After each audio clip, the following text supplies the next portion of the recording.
बिस्मिल्लाहिर्रहमानिर्रहीम। अस्सलाम वालेकुम दोस्तों, कैसे हैं आप सब लोग? खैरियत से हैं? उम्मीद करता हूँ खैरियत से होंगे और मेरी वीडियो से कुछ ना कुछ सीख रहे होंगे।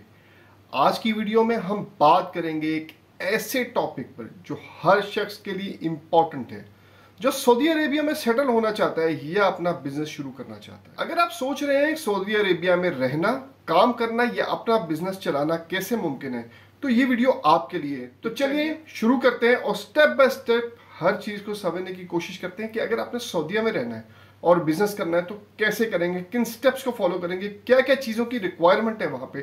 तो आपको स्टेप बाय स्टेप समझाने वाला हूँ, वीडियो को एंड तक लाजमी देखिएगा ताकि कोई स्टेप मिस ना हो सके। और अगर आप सेटल होना चाहते हो तब भी रिक्वायरमेंट्स क्या क्या है वो भी सारा डिटेल में समझाऊंगा आप लोगों को। सबसे पहले बात करते हैं सऊदी अरेबिया में आने के तरीके, मतलब कि सऊदी अरेबिया में आप कैसे कैसे आ सकते हैं। देखिए इसके 4 तरीके हैं, ठीक है। विजिट वीजा या उम्रे पे आ जाएं, ये टेम्पररी वीजा होता है, ठीक है। सिर्फ घूमने या उम्रे के लिए जो है आप आएंगे इस पे, और उम्रे की ही इजाजत दी जाती है। इन पर काम करना या बिजनेस करना जो है वो इलीगल होता है। लेकिन अगर आप किसी दूसरी कंट्री से अगर जा रहे हैं, उम्रे पे जा रहे हैं, तो अपनी फ्लाइट जो है आप डिले करके, उसमें डिले का मतलब जब जिस भी उम्रे पैकेज पे आप जा रहे हैं तो उनसे 3 महीने का होता है, ठीक है। आप उनसे कह सकते हैं यार मेरी जो फ्लाइट है ना 20 दिन बाद कर दो, 25, या अगर 21 दिन का पैकेज है तो आप 1.5 महीने का, बाकी आपके होटल वगैरह आपने खुद करना है, तो आप उनसे कह के करवा सकते हो। इन द मीन वाइल आप जो वहाँ कोई बिजनेस अपॉर्चुनिटी देख सकते हो कि हाँ भी हम कर सकते हैं या नहीं कर सकते। अगर आप बिल्कुल नहीं हो और प्लान कर रहे हो करने का, तो ये एक वाहिद तरीका है जिस पे आप अमल करके, मतलब आप जाके अपना 21 दिन या 20 दिन या 19 दिन का पैकेज कंप्लीट करने के बाद आप इसके जो है अपना जो है बिजनेस की तरफ देख सकते हो। कि मदीना में देख सकते हो, मक्का में देख सकते हो, जद्दा आके देख सकते हो, कहीं पे भी जाके आप इजीली देख सकते हो। जहां आपके रिलेटिव है वहां मूव करके देख सकते हो, ठीक है। तो देख के आप वहां पे ताइफ जा सकते हो, वहां पे देख सकते हो कौन सा बिजनेस हम कर सकते हैं। दूसरे नंबर पे बात करते हैं वर्क वीजा, ठीक है। जॉब वीजा या वर्क वीजा किसी कंपनी या स्पॉन्सर के जरिए मिलता है ये, ठीक है। मतलब कि कोई स्पॉन्सर होगा वहां पे या कोई कंपनी आपको स्पॉन्सर करेगी, तभी आपको ये जो है जॉब वीजा मिलता है या वर्क वीजा मिलता है। अगर आपका भाई, दोस्त या कोई रेफरेंस है तो वो आपके लिए कम मतलब के काम ढूंढ कर आपको बुला सकता है। वीजा स्पॉन्सर वही करेगा जिसके लिए आप काम करेंगे, ठीक है। अब जॉब वीजे की टाइप्स होती हैं। हाउस होल्ड वीजा होता है, इसमें टेक्निकल जॉब्स होती है, मतलब जैसे कि हाउस होल्ड वीजे में हो गया, जैसे कि ड्राइवर हो गया, मेड हो गया, वॉचमैन हो गया।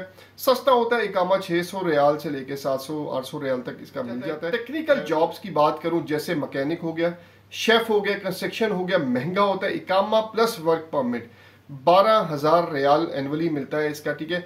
तीसरे नंबर पे बात करें इसके बाद, जो सऊदी अरेबिया में जॉब कैसे ढूंढे, मतलब ये हो गया जॉब के लिए हम आ सकते हैं, वर्क वीजा हमें कैसे मिल सकता है। इसके बाद अब हम सऊदी अरेबिया में जॉब कैसे ढूंढेंगे। अगर आप स्किल्ड हैं, शेफ हैं, टेक्नीशियन हैं, ड्राइवर हैं या डिजिटल मार्केटर हैं, तो आप ऑनलाइन अप्लाई कर सकते हैं।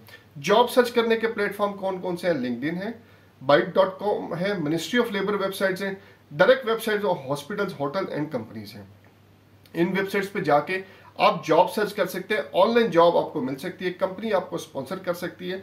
तो ये बहुत अच्छा है अगर आपको कंपनी स्पॉन्सर करे, क्योंकि कफील शफील का इसमें कोई अमल दखल नहीं होगा। फिर अपना सीवी अरेबिक, ये टिप है आपके लिए, अपनी सीवी आप अरेबिक प्लस इंग्लिश दोनों में तैयार करें। ईमेल और लिंक्डइन पर डायरेक्टली एचआर से कांटेक्ट करें।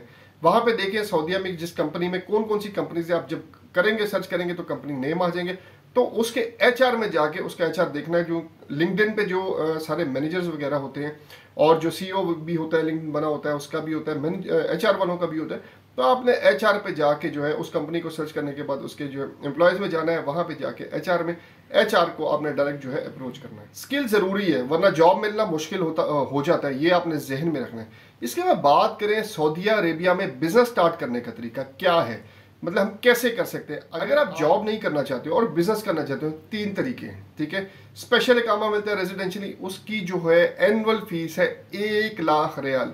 अपनी फैमिली को भी लेके ला सकते हैं, लेके जा सकते हैं। बिजनेस के लिए इन्वेस्टमेंट लाइसेंस लेना जरूरी है, यह आपने जेहन में रखना है। इस 1 लाख जो है रियाल में आप जो है अपनी जो फैमिली को भी वहां सेटल कर सकते हैं, और बिजनेस के लिए इन्वेस्टमेंट लाइसेंस आपको लेना ही लेना होगा। उसके बाद परमानेंट रेजिडेंसी की बात करें, इसकी जो वन टाइम फीस है वो 8 लाख रियाल है।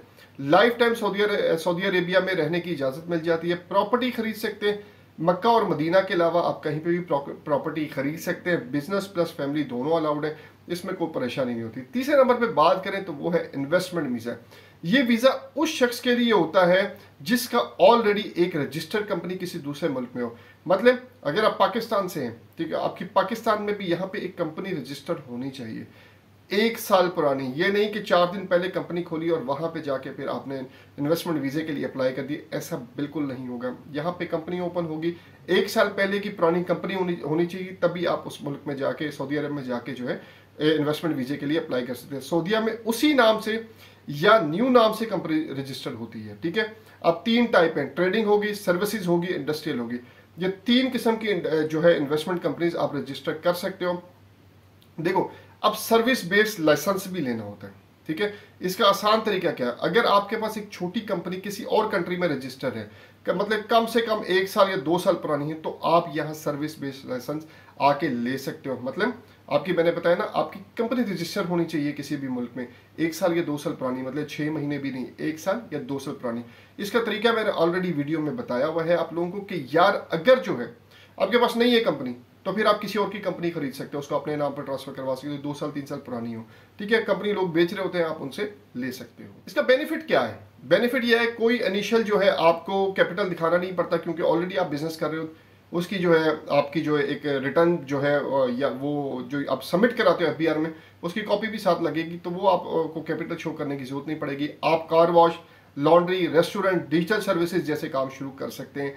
पहले साल लाइसेंस की फीस आपको 12,000 रियाल तो वो जमा करवानी ही करवानी पड़ेगी, तो ये ज़हन में रखना है।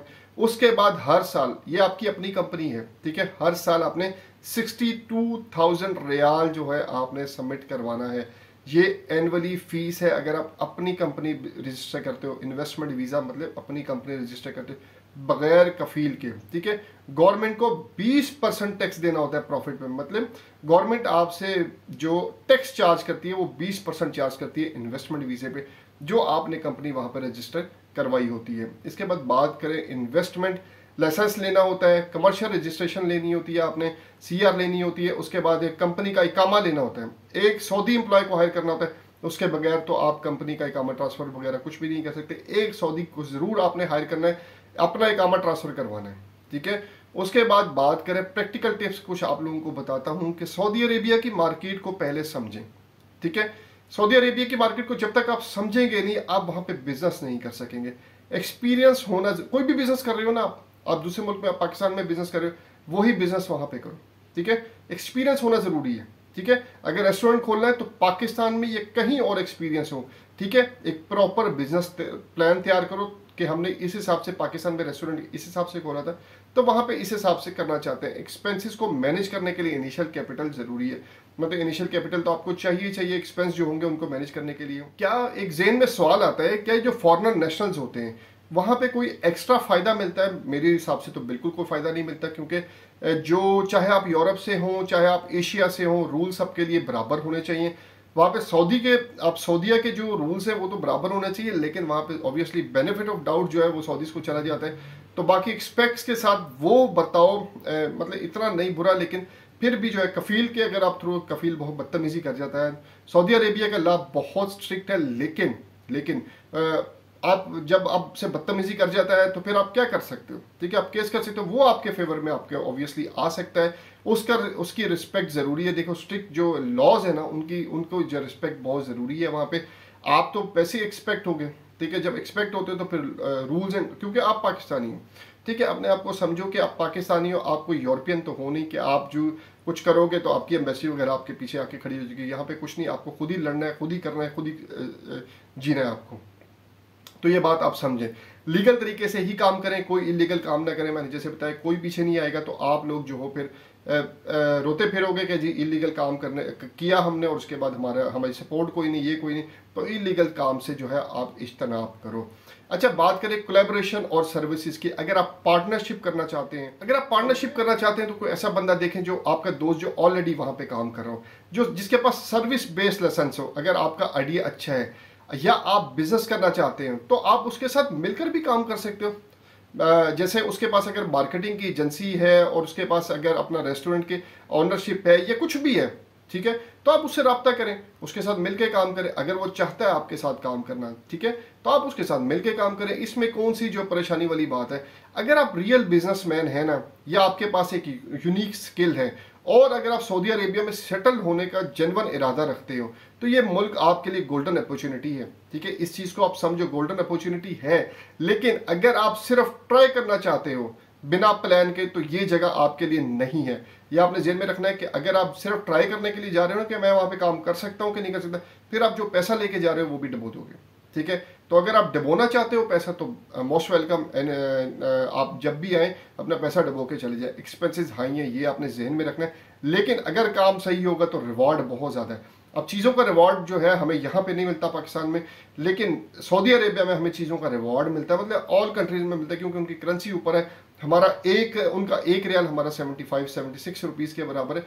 तो रिवॉर्ड हाई है। अगर आपके पास स्किल है, आप मेहनत करना जानते हो, आप काम करना जानते हो, तो बहुत अच्छा रिवॉर्ड मिलने वाला है। तो बहुत से क्वेश्चंस आ रहे थे मेरे पास कि हम सेटल होना चाहते हैं, हमें तरीके बता दें। आप लोगों के साथ सारे तरीके शेयर कर दिए मैंने। अगर आपको ये वीडियो पसंद आई हो तो वीडियो को लाइक, सब्सक्राइब और शेयर लाजमी करें, ताकि आने वाले इंपोर्टर, एक्सपोर्टर या कोई भी बिजनेस करना चाहते हैं वो भी इससे जो है कुछ ना कुछ फ़ायदा हासिल कर सकें। वीडियो में कमेंट बॉक्स में लाजमी बताइएगा आपको वीडियो कैसी लगी। नेक्स्ट वीडियो तक के लिए अपना बहुत ज़्यादा ख्याल रखिएगा। अल्लाह आपका हामी और नासिर हो। जज़ाकल्लाह। अल्लाह हाफिज़।